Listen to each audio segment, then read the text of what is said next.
Meus irmãos, que a paz e o amor de Jesus permaneçam em nossos corações. É com alegria no coração que estamos mais uma vez aqui reunidos em uma das casas Manuel Quintão. Sejam todos muito bem-vindos, abraçados, se sintam acolhidos neste momento.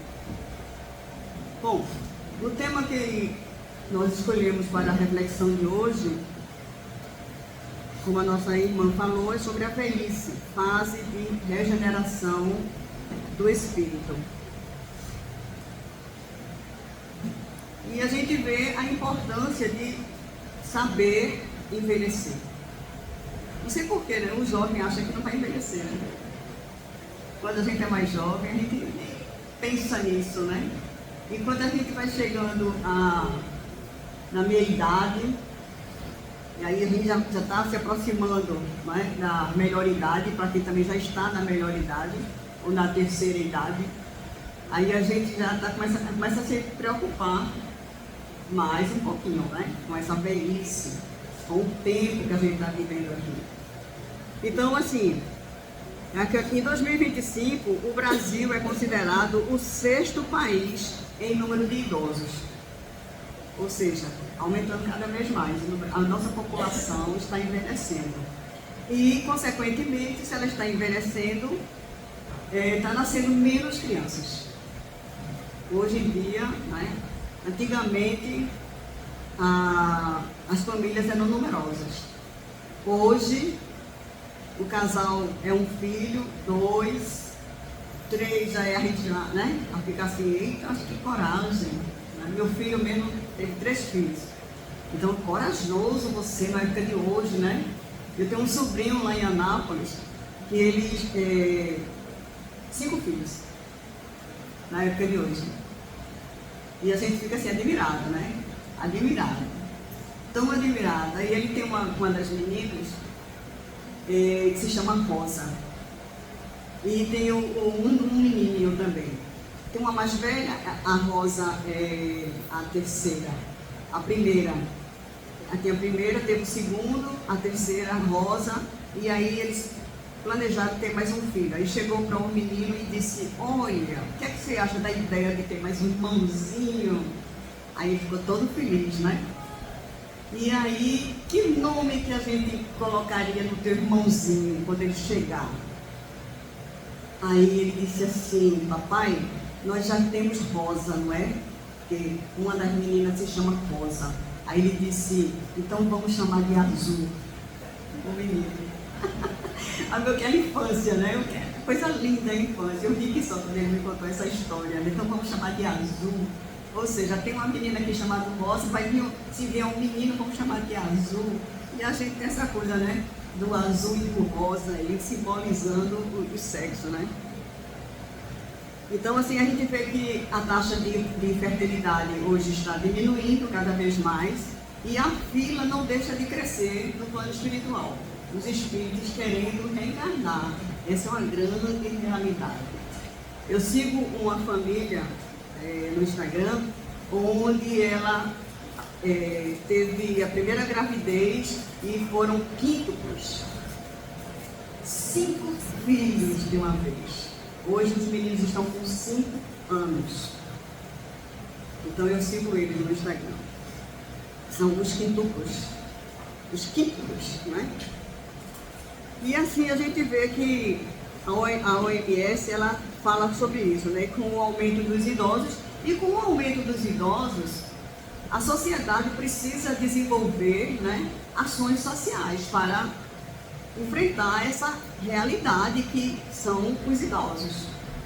Então a gente vê assim, dificuldades nas ruas, dificuldade de acessibilidade para quem é idoso. A gente chega numa loja, no supermercado, hoje tem, né, as filas do idoso, mas são pouquíssimos o atendimento. A pessoa na fila do idoso demora muito mais para ser atendido do que na fila normal, porque tem pouco atendimento. As lojas ainda não estão sensibilizadas para essa grande realidade. Então a gente tem que ver as rampas de acesso, né? Tudo isso a gente tem que ver. E aí, como é que ficam as nossas casas? Para dar a continuidade e qualidade de vida aos nossos idosos, aos nossos parentes, nossos familiares que estão envelhecendo. E será que a gente precisa de adaptar só a casa da gente só por conta dos idosos? Não. Porque não só o idoso tem dificuldade de acessibilidade, mas também poderá vir criaturas com necessidades especiais. Nós temos um amigo na Federação Espírita Pernambucana e só muitos anos atrás ele assistiu uma palestra dele e ele contando a situação, a experiência de vida dele, que ele passou por uma experiência bem interessante. Ele disse que não tinha casado ainda e o sonho dele era casar. Olha, não é só mulher que sonha casar não, viu? Tem homem que também sonha em casar e constituir família, né? E ele sonhava em casar e constituir família, só que o ideal dele, o ideal de vida para ele, era que conseguisse se casar com uma esposa bem mais jovem do que ele. Ele não aceitava, na mente dele, uma esposa com mais idade. Então ele queria uma mais jovem, porque ele pensava assim, ele dizendo que pensava assim, que na velhice ele queria alguém para cuidar dele. Bobinho, né? Que alguém para cuidar dele na velhice. Se ele casasse com uma esposa mais velha do que ele, quem iria cuidar seria ele, provavelmente, né? Ele pensava na cabeça dele. E aí ele conseguiu conhecer uma jovem, se apaixonaram e se casaram. Quando eles decidiram a lua de mel deles, eles foram de carro daqui para João Pessoa, de carro. Ele dirigindo, ela do lado, aquela felicidade toda. No caminho aconteceu um acidente grave com eles. E nesse acidente grave, ele saiu ileso, sem nenhum arranhão. E ela ficou paraplégica. Estão casados até hoje, isso já faz mais de 30 anos, 30, 40 anos. Eu conheço essa história dele. Continuam casados e bem casados. E aí ele disse o seguinte, ele disse que pensou, né, assim, o que são os planos da gente e o que são os planos de Deus. O que é que a gente precisa para a gente, né? E ele disse que sentiu a necessidade de adaptar o apartamento novo deles, que eles tinham conseguido comprar um imóvel, né? E fez toda uma adaptação para poder ela ter uma vida com movimento dentro de casa. Então, pia, armários, banheiro, que ela pudesse circular com sua cadeira de roda e pudesse desempenhar uma atividade, o que ela quisesse dentro de casa, que ela tivesse condições de fazer. E com isso, ele disse que teve que reformar o apartamento todo para atender às necessidades dela, que passou a ser cadeirante. Então, a gente vê a necessidade, né? Então, ele teve essa necessidade independente, ela não chegou à velhice, estava jovem, e bem mais jovem do que ele, e passou por essa situação, por essa experiência, né? Então, o que fazer para saber envelhecer? Será que a gente para pensar um pouquinho a respeito disso? O que é que a gente está fazendo? O que é que a gente pode fazer para saber envelhecer, né? E saber viver, a gente não tem que esperar só chegar à velhice, não, para pensar nisso, não. A gente tem que saber viver em todas as etapas da vida da gente. Saber viver como jovem, como adolescente, como adulto. Nem tudo me convém. Tudo eu posso, mas nem tudo me convém. Então, saber viver é isso. Não é você esperar a velhice chegar para você saber viver como um velho, ou como um idoso, ou como um adulto. Não, é você saber viver a fase atual, a qual você está vivendo, porque tudo passa nessa vida. E as nossas fases, também o nome já diz, é fase, e fase passa. Então a gente tem essa consciência. Então a fase que eu estou vivendo hoje, eu tenho que procurar viver bem a fase que eu estou hoje. Isso é muito importante. Então ele fala também aqui a importância de se ter uma vida saudável, com a prática também de exercícios, né? De vitaminas, de sol, que o sol é um grande, que nos ajuda muito para uma saúde nossa, né? Tem gente que pouco toma banho de sol, né? Nem 10 minutos por dia, não chega no sol, não se dispõe a tomar um banho de sol de manhã logo cedo, não tem tempo, mas final de semana também não, então por aí vai, né? Então, desde jovem a gente tem que saber viver bem a cada dia, né? Com saúde ou com doença. Porque a pessoa também que convive com doença, desde jovem, tem que também saber viver bem. Um jovem ou uma criança com diabetes, não tem cura diabetes. Então, tem que aprender a viver com as limitações da doença, até qualidade de vida. Então, não é se ficar se martirizando o tempo todo. Ah, porque eu sou hipertenso, não posso comer sal. Ah, porque eu sou diabético, não posso comer açúcar. Ah, porque eu sou isso, sou aquilo, aquilo outro. Começa se rotulando e aí esquece de viver e vai se tornando uma pessoa o quê? Triste, uma pessoa amargurada. Eu tenho uma amiga que hoje ela está internada, está no Esperança. Saiu da UTI, está com 2 dias, saiu da UTI. E ela trata um câncer terminal. Jovem, com um filho de 14 anos. E ela descobriu que o câncer dela não tem cura. É um tipo de câncer ainda raro que não tem cura. Então tudo é paliativo. E eu conversando com ela, disse, como é que você consegue administrar, que é uma pessoa alegre, uma pessoa jovial, uma pessoa que quando pode, ela viaja aqui por perto, pega o carro. A gente foi para João Pessoa, aí eu viajei com ela, vamos passar o final de semana em João Pessoa, vamos? Quando chegou lá de tarde, quando foi de noite, tivemos que voltar. E ela foi direto para a UTI.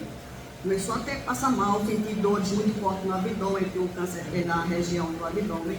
E ela começou a, sabe, e a gente teve que voltar. Mas ela não deixa de viver, ela não deixa de ser feliz, de mostrar essa alegria, essa felicidade. Aí eu perguntei para ela, como é que você consegue administrar isso, sabendo que tem uma doença tão grave? Ela disse, olha, eu encaro da seguinte maneira, da mesma maneira que uma pessoa que tem diabetes e que tem que conviver que não tem cura, né? Uma pessoa que é hipertensa, uma pessoa que tem outras doenças autoimunes, que tem que conviver com aquilo ali e tem o quê? Paliativo, tem que tomar medicação, tem que seguir as rotinas, tem que estar sempre no médico, tem que ter acompanhamento. Então é isso que eu faço. Então eu cuido da minha mente como se eu fosse portadora de diabetes. Então eu não penso no câncer em si, já que eu não posso dar jeito para ele. Então se eu ficar pensando nele, eu vou pensar em quê? Em morte. Quando a gente pensa em morte, a gente pensa em quê? Em fim. Nós sabemos que nós não morremos, quem morre é apenas um corpo de carne e um corpo físico. Não é? O espírito, ele está aqui vivendo uma experiência carnal. Não é eu que vou viver uma experiência espiritual. Não, eu sou um espírito vivendo uma experiência terrena. Então ela disse que administra muito bem a cabeça dela com essa doença. Já fez diversas cirurgias, está sempre com metástase, ela faz todos os tipos de quimioterapia, mas tudo paliativo, porque não tem cura a doença, né? Então, as pessoas com mais idade, né? 65% das pessoas que têm mais idade, 65% apresentam hipertensão. 20% apresenta depressão. E numa população idosa, 95% tomam algum tipo de medicamento. E até sem ser idosa, porque hoje em dia até as pessoas hoje tomam algum tipo de medicamento. Então é raro hoje a gente encontrar uma pessoa que diz assim, eu não tomo remédio nenhum. Existe, mas é muito raro.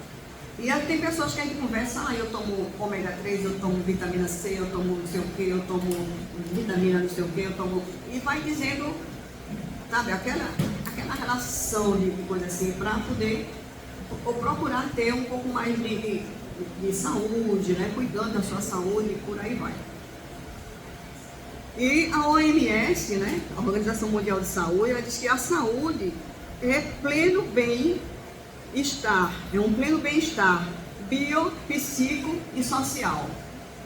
Antes, a OMS só dizia isso. Hoje, ela acrescenta que não é só o bem-estar bio, psicossocial, mas também o espiritual. Que hoje a OMS não desassocia a parte espiritual para você ter um bem-estar físico e psíquico e emocional. Porque a partir do momento que você pensa que você é só matéria, só um corpo de carne, você começa a se deprimir, você começa a ficar triste. Tem gente que diz assim, rapaz, eu envelhecer, eu perco o sentido da vida.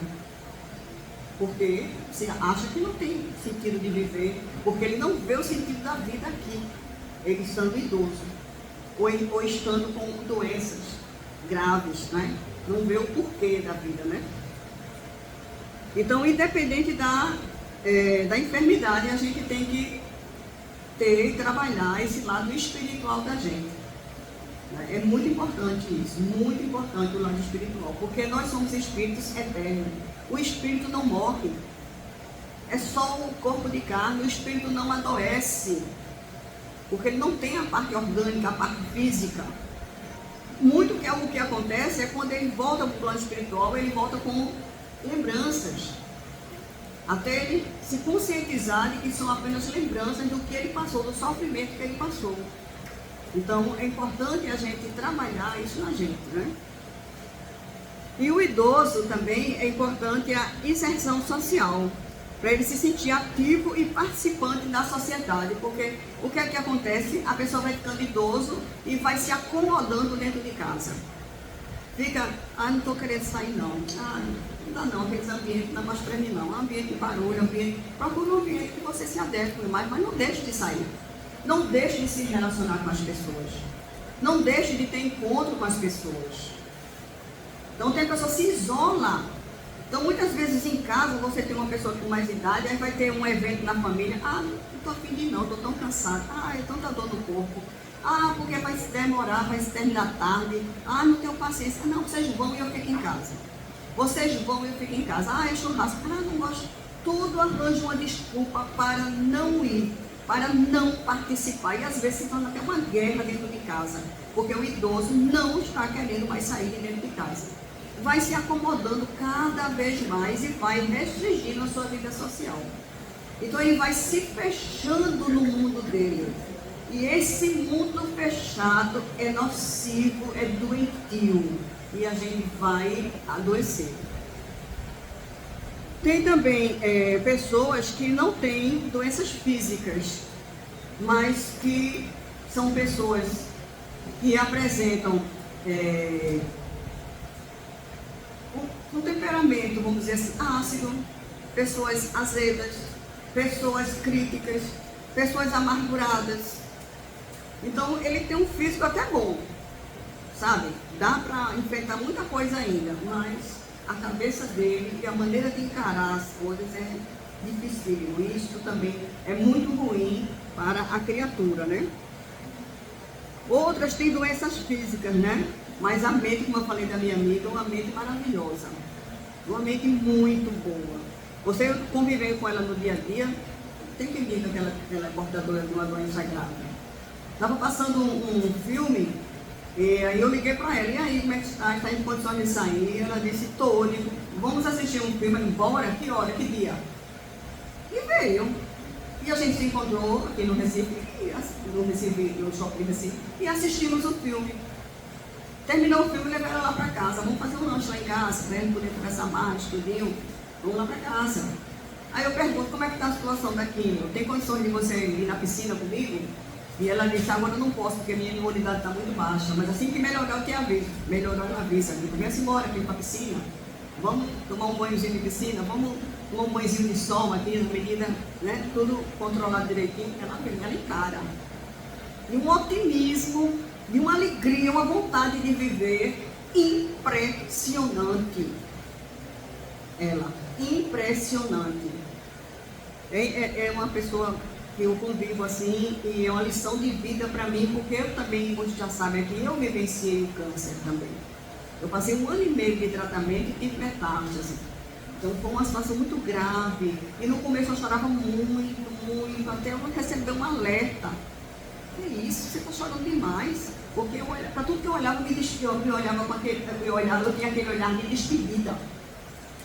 E quando eu descobri que estava com metástase, com suspeita nos pulmões e nos rins também, que já estava a situação bem avançada quando eu descobri a doença, e hoje eu estou aqui contando a história. Porque eu virei a chave. eu comecei a modificar a maneira de encarar a doença. A coisa mudou completamente. Passei a ser exemplo na clínica onde eu me tratava, onde eu fazia tratamento, né? Então, envelhecer bem é atitude, é você adquirir ou desenvolver cada vez mais hábitos saudáveis de vida, né? Então, temos que pensar também nas casas adaptadas, né? Na minha casa, na casa da minha mãe desencarnou, tá, com 5 meses, com 89 anos, já com a debilidade, assim, a coordenação motora e tudo já estava comprometida, precisava de andador, precisava de cadeira de roda, cadeira de banho, a cama dela teve que ser adaptada, tudo a gente teve que começar a adaptar tudo, transformar o banheiro, modificar o banheiro, tudinho, para ela poder ter acessibilidade. Com 89 anos. E a gente teve que adaptar tudo. Graças a Deus, deu tudo certo. Deu tudo certo. Cada vez mais a gente se juntava, se cotizava e comprava equipamento mais moderno, coisa assim, para ela ter uma qualidade de vida melhor. Né? Melhor. Na década de 50, a expectativa de vida era de 43 anos. Hoje a expectativa de vida é em torno de 73, 75. Mas será que a realidade é essa? Será? Hoje a gente vê que a realidade é... A gente vê exemplos de criaturas chegando a uma idade bem mais avançada, né? A gente vê isso. Então, quando a OMS enfatiza sobre a importância do lado espiritual, porque eles percebem que o quanto é importante a pessoa ter fé, né? Ter fé para enfrentar as adversidades.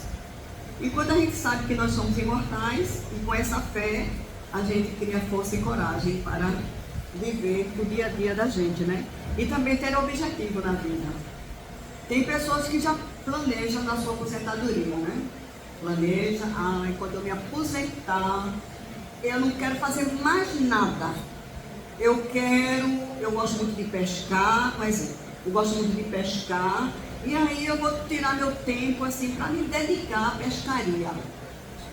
Será que isso é um planejamento bom, saudável? A pessoa não querer fazer mais nada e viver para pescaria. O estudo diz que em 6 anos, as pessoas que se aposentam e escolhem não querer fazer mais nada na vida, com 6 anos essas pessoas morrem.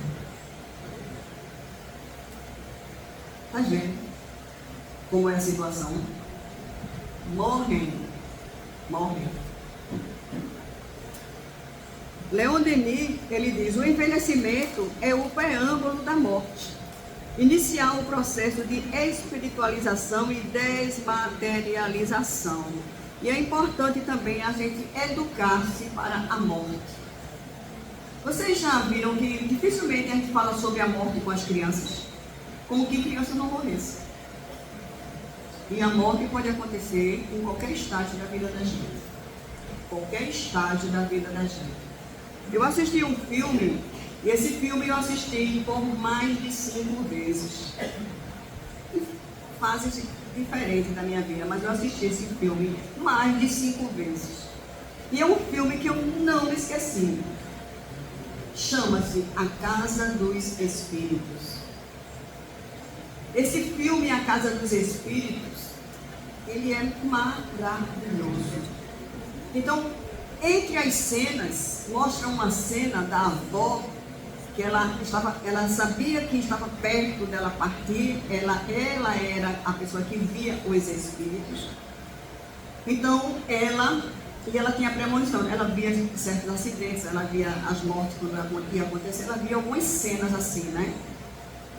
E ela pega a neta dela, e foi uma época de Natal, ela estava com a neta na sala, e a neta estava ajudando ela a decorar o pinheiro de Natal, estava na sala, né? Aquela árvore de Natal linda na sala, e ela com a netinha dela lá, ajudando a colocar as coisas. Quando ela sobe assim, que vai botar na parte mais alta, ela sente aquele mal-estar, e aí ela sente que, ou seja, meu momento está chegando. Aí ela se recolhe e a criança junto dela, e ela conversa com a criança, ela desencarna suavemente, naturalmente, conversando com a criança não grita, não chora, não esperneia, não se exaspera, porque encarou com a naturalidade com que a avó enfrentava a situação. O avô e a mãe da criança tinham ido no comércio para comprar alguns presentes que ainda estavam faltando para a noite de Natal. Nisso, a avó desencarna, a criança junto. Quando o avô chega e a mãe da criança, que era filho deles, do casal, da avó e do avô, que descobre que a mãe tinha desencarnado, eles entram num desespero terrível. Ele pega a bengala dele e começa a quebrar os objetos, revoltados. Como que diz, como é que numa noite de Natal Deus permite levar a minha mulher? Permite a gente passar por um sofrimento desse. Ele não fala isso, mas pela a forma como ele encara aquela morte naquela noite ali, e a criança fica só olhando para eles assim, como quem diz, vovó também. Por que esse desespero todo? Por que a gente não se educa para a morte? Por que a gente não se educa essa parte espiritual que a gente precisa dessa espiritualização de que nós iremos retornar à verdadeira pátria, que é a pátria do Espírito? Que aqui fica apenas um corpo de carne, esse que vai ser enterrado. Nada mais além do que isso. E quando ele fala aqui da importância desse, que ele diz, Leon Denis diz que o envelhecimento é o preâmbulo da morte, para iniciar esse processo de espiritualização, porque a gente muitas vezes vive como se não existisse um amanhã. O apego é tão grande às coisas que a gente faz questão de tudo. Questão de imóvel, questão é briga em família, é confusão, olha, o escarcéu, como se a gente fosse levar aquilo para o túmulo com a gente, e não leva nada. Nada a gente leva, nada, tudo fica materialmente, fisicamente, tudo fica aqui. Então a gente tem que realmente pensar nisso. Quais são os valores que eu estou dando para mim, a importância para mim e para os meus familiares, para as pessoas. Ter as coisas materiais é muito bom, é importante, você ter mais qualidade de vida, ter mais conforto, legal, saudável, tudo bem. Mas se apegar a isso e deixar de viver ou criando transtornos e problemas e apego com relação a isso, que não é bom, não é saudável, né? E também a gente vê o seguinte, que o Espiritismo ele nos esclarece que a gente tem que procurar viver bem a vida em cada fase, como eu já tinha falado antes, né? Tem pessoas idosas querendo ser jovem, tem gente que diz assim, mas eu não vivi tal fase, vou viver agora. A fase já passou. Então vamos viver a fase atual. Então tem pessoas que se vestem, né, de uma forma que às vezes se torna até ridículo. Tem homens que até o cabelo fica ridículo porque ele não aceita perder o cabelo, não aceita isso, não aceita a aparência, como também tem mulheres que não aceitam certas aparências, né? A gente vai fazer uma foto da pessoa, eita, olha, não tem de perto não, porque eu não gosto de foto de perto não, só tem de longe, viu? Para não aparecer. Se não tiver um filtro, não usa, não divulga aquela foto, usando os filtros. Teve até uma campanha recente, né, das pessoas postarem fotos sem filtro, para você começar a enfrentar a sua realidade. Claro que quem pode, quem quer, e que não tem nada demais fazer os seus procedimentos, seus regimes, tudo bem, isso é um problema de cada um. Isso é um problema de cada um. Precisa fazer plástica, quer fazer plástica, pode, quer, faça, não tem problema. A doutrina não é contra as tecnologias, você tem que se sentir bem.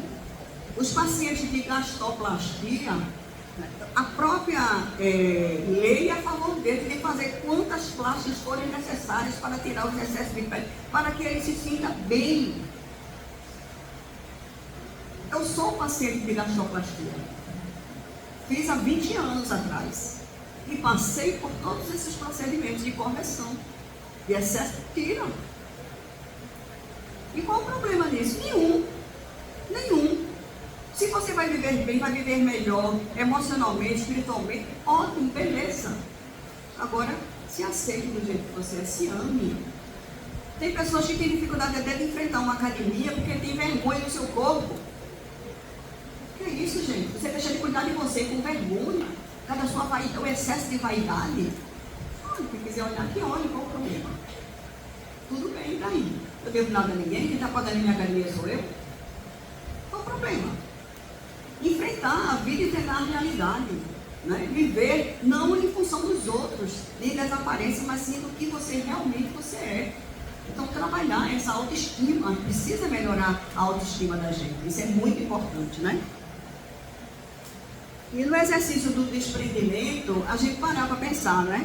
O que é que eu vou levar, o que é que eu vou deixar quando eu partir? E aí? Tem gente que briga em casa por conta de um travesseiro. Ah, meu travesseiro ninguém dorme nele, não. Sei que vocês não são assim, que vocês são espíritos evoluídos, né? Na mesa, ninguém briga por lugar. Esse lugar é meu, só senta aqui. Não, mas pode sentar em outro canto, você sabe, o local aqui é meu. Essa xícara é minha, não sabe que essa xícara é minha? E o lugar na cama? Eita, eu só durmo no lugar tal e você tem que dormir, não troca de lugar. Se a pessoa deitar no lugar, bom, vai pro teu lado, para esse lado aqui é meu. E aí ele fica com essas picuinhas, fica com briga, fica com, sabe? Criando dificuldade dentro de casa, meu Deus, que problema, não é? Criando problema que não existe, por conta desses apegos que nós desenvolvemos. É apego, tem gente que é apego tão grande pela roupa, que se, como é que se diz? O empregado, a empregada destruir, ou queimar, ou sujar, ou sei lá, danificar. Ai meu Deus do céu, parece que o mundo se acabou, porque aquela peça de roupa foi danificada na hora da lavagem. Então, vamos repensar, não é, nos valores da gente e viver melhor, não é, com menos picuinha, para não se tornar aqueles velhos ácidos, azedos, que ninguém não quer visitar, não quer nem ver, né? O idoso, antigamente, era fonte de sabedoria. Será que hoje continua sendo? Será que a gente valoriza o idoso como sendo fonte de sabedoria? Ou, não, posso falar, tá velho, ai. Só diz besteira. É antiquado. Só fala do tempo dele. E não sei o que, e despreza. Olha, nas tribos indígenas, ainda hoje, né, graças a Deus, quando morre um idoso, eles choram, eles sofrem, eles penam. Porque perderam um grande líder. Perderam porque os idosos nas tribos são aquelas pessoas que aconselham. São ouvidos, são escutados, porque eles dão valor à voz da experiência. E a gente diz que eles são o quê? Atrasados, né? Não são atrasados, não, gente. Muitos espíritos ali são, sabe, tem valores pela natureza, amor, desenvolve afetos, que muitas vezes ainda aqui se diz, sabe, civilizado, a gente muitas vezes age feito certos animais. Feito certos animais. Então, nas tribos, eles valorizam muito isso, né? E hoje nós temos também o Novembro Azul, não é? A gente estava falando das cores antes, o Novembro Azul. Para que isso? Uma campanha do Outubro Rosa para alertar contra o câncer de mama, que foi o que eu tive, que ainda é um índice muito alto de mortalidade feminina, e o câncer de próstata é o grande vilão dos homens. Então, quanto mais cedo a gente fizer o check-up, a gente detectar, fazer o homem precisa fazer pelo menos o PSA. O que é o PSA, gente? O exame de sangue, que vê uma taxa. Então, dependendo dessa taxa, a gente vai pedir outros exames complementares. Tem exames que são desagradáveis, que são um pouquinho mais... Tem. Como a gente também tem. Quer ver um exame chato da gente? Da mulher? Mamografia. Mamografia machuca, maltrata, dói para fazer, porque aqueles, sabe, botar a mama ali, aperta até não aguentar, para poder conseguir pegar uma imagem boa. Aí acha pouco, aí bota a máquina de outra posição para pegar um outro ângulo, aperta de novo. É desagradável, mas é necessário a gente fazer. É necessário a gente fazer. Hoje o exame de mama se faz pedindo, os médicos hoje pedem prolongamento axilar para pegar a parte da axila. E na época, quando eu tive, não existia esse exame e o câncer começou pela axila. No meu caso, da axila passou para a mama, da mama daí ia passar para os pulmões e rins.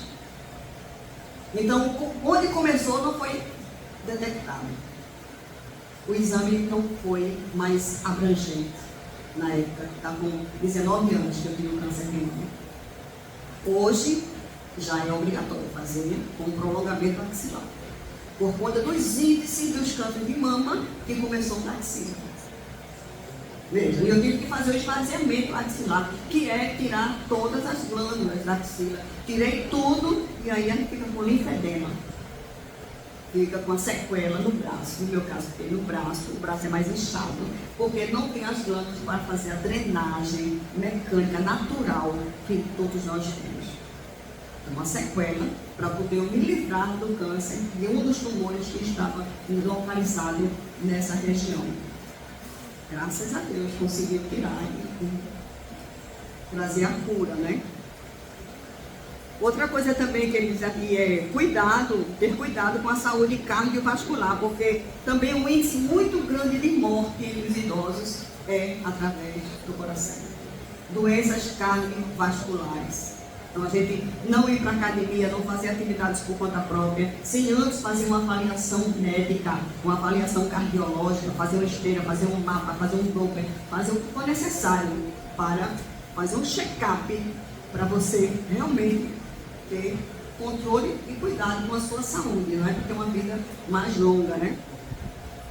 Uma vez eu tive uma dor no peito fina, mas tão grande. Eu estava trabalhando, saí de uma reunião e iria para um ambiente, e cheguei nesse ambiente e não conseguia nem falar direito com as pessoas.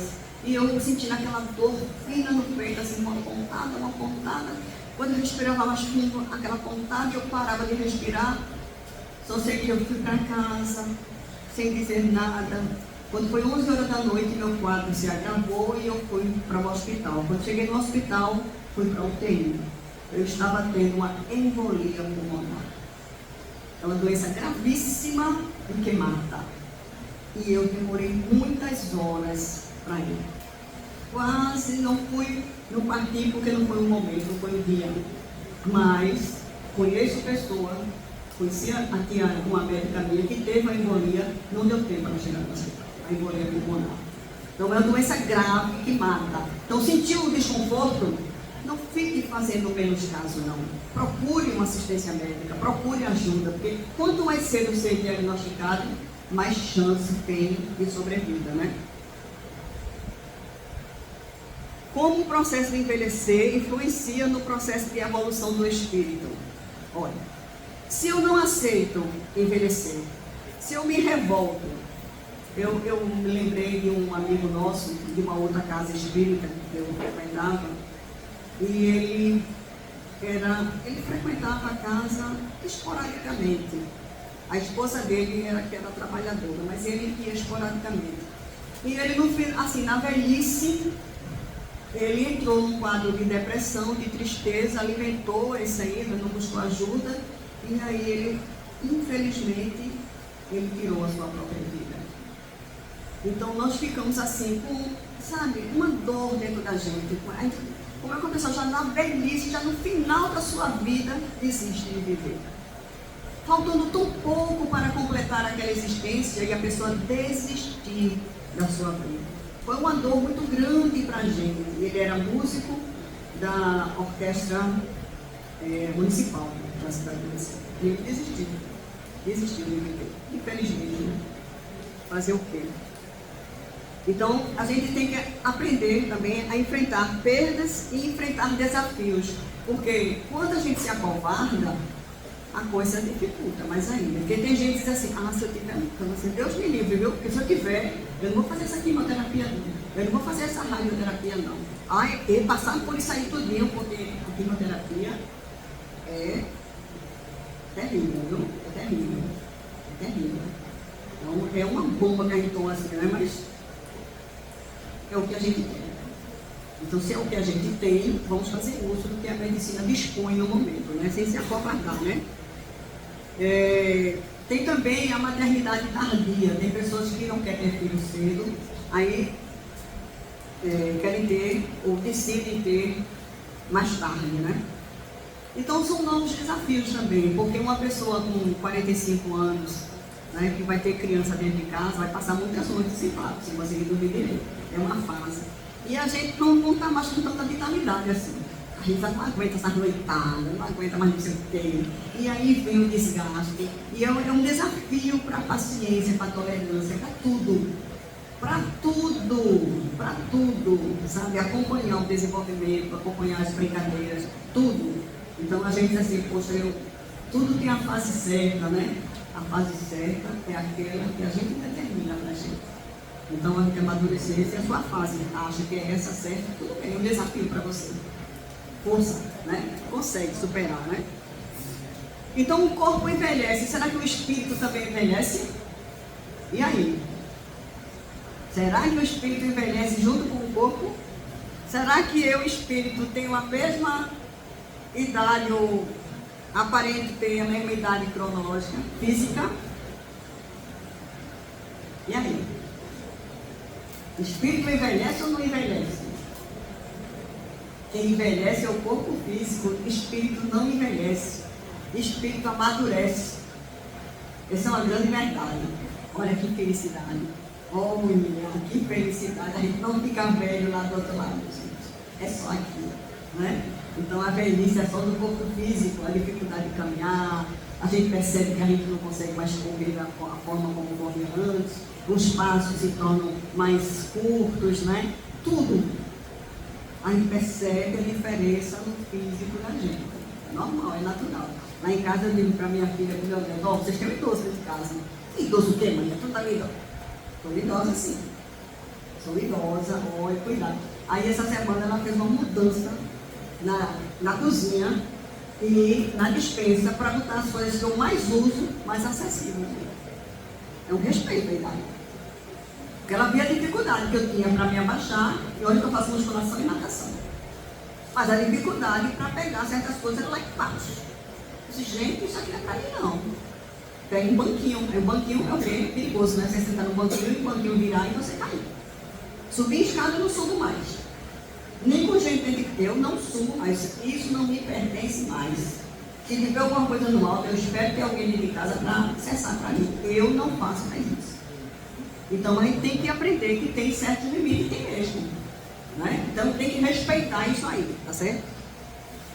Hoje nós vemos que tem criaturas, tem pessoas que estão enfrentando os bancos da universidade presencial ou EAD com 70 anos, com 91 anos. Nós vimos ontem uma reportagem de uma mulher que está na faculdade, entrou agora na faculdade com 91 anos, fazendo nutrição. Gente, ele diz assim, que coragem, que disposição. Muitas vezes a gente sabe, não quero estudar mais não, já estudei tudo que eu tinha que estudar. Eu já, né? Quer ver um grande desafio para mim? Aprender um instrumento. Aí entrei no conservatório estudar violino. É difícil? Não, não é difícil não. Requer o quê? Dedicação. Comprometimento. E aprender. Eu nunca nem tinha pego no instrumento. Hoje eu estou com as 10 músicas. Sou aluna, estou aprendendo. Exercício. Fazer palestra, vamos lá. Exercício, exercitar a mente da gente. E outros trabalhos manuais que eu estou desenvolvendo cada vez mais. Desde criança que eu fazia, não é agora não, desde criança, né? Pessoas que também com uma certa idade e não querem mais dirigir, ou então quando dirige vai renovar a habilitação, a família diz, não tire mais não, você vai dirigir mais não, não, o carro agora é meu, você agora, se precisar, eu que lhe levo para os cantos. Gente, o que é isso? O que é isso? A gente podar a pessoa que ainda tem condições de fazer as coisas, e a gente se tornar tirando a pessoa da sua vivência, dos seus trabalhos, das suas coisas. A pessoa ainda tem condições, mas a gente se torna fiscal e olha lá, sabe? Limitando a pessoa. Eu tenho uma vizinha lá que a família dela nunca mais que ela dirija. Ela está com 78 anos e dirige bem. Eu já saí com ela no carro diversas vezes e ela dirige bem, muito bem, por sinal. Mas tomar essa decisão por ela, e ela está abatida dentro de casa, ela está com as limitações, está triste, ela não é mais a mesma pessoa, que era uma pessoa que pegava o carro e ia para tudo que é canto, tudo que é canto. Mas não tem o direito de fazer isso. Veja, Ari Fontoura renovou a habilitação dele agora, 92 anos. Renovou a habilitação e tudo. Divaldo Pereira Franco está com 97 anos, lúcido, estuda e fala melhor do que qualquer um de nós aqui. Tem uma memória impressionante. 97 anos, gente, olha só que exemplo pra gente, não é? Então o espírito não tem idade, o espírito é imortal, não tem a mesma idade que nós temos aqui cronológica, né? A qualidade no aproveitamento da vida e do bem-estar interior, que é importante a gente fazer algo e o familiar, a gente respeitar isso aí, né? Envelhecer é bom, tem gente que diz que não quer envelhecer, não quer ficar velhinho. Eu escuto isso de algumas pessoas que eu conheço. Ai, eu queria morrer antes. Ai, eu não quero dar trabalho para ninguém. A desculpa é essa. Eu não quero dar trabalho para ninguém. Bom, cada um de nós, é bom a gente saber disso. Antes da gente reencarnar, nós participamos de um planejamento reencarnatório. E esse planejamento reencarnatório, cada um, com esse planejamento, um exemplo, posso vir com 50 anos, outro com 30, outro com 20, outro com 70, outro com 80. Então, esse planejamento, com essa idade mais ou menos estimada para o espírito, nós adquirimos ou recebemos a nossa energia vital, a nossa vitalidade para viver esse planejamento aqui. Aí o que é que acontece? Eu começo a não me alimentar bem, a não dormir bem, a noitadas, a ficar na televisão, virar a noite pelo dia, minha qualidade de vida. Então eu vou o quê? Minando essas minhas energias. Eu vou chegar a uma certa idade com menos vitalidade cada vez mais. Então, muitas pessoas retornam ao plano espiritual devendo hora, porque se anteciparam. Tem gente que se preocupa de uma maneira tal, se envolve de uma maneira tal com as dificuldades, com os problemas, que então eu não consigo dormir. Ai, eu não consigo me fazer igual, eu não consigo, não sei, ai, eu não consigo comer. Ai, quando eu estou muito nervoso, muito aperreado, eu não como. Ah, quando eu estou muito nervoso, eu vou fumar. Ai, eu vou beber, eu vou não sei o que para desaparecer. E com isso a gente vai minando esse fluido vital. E a gente vai sobrecarregando o nosso corpo e vai diminuindo o tempo de vida aqui.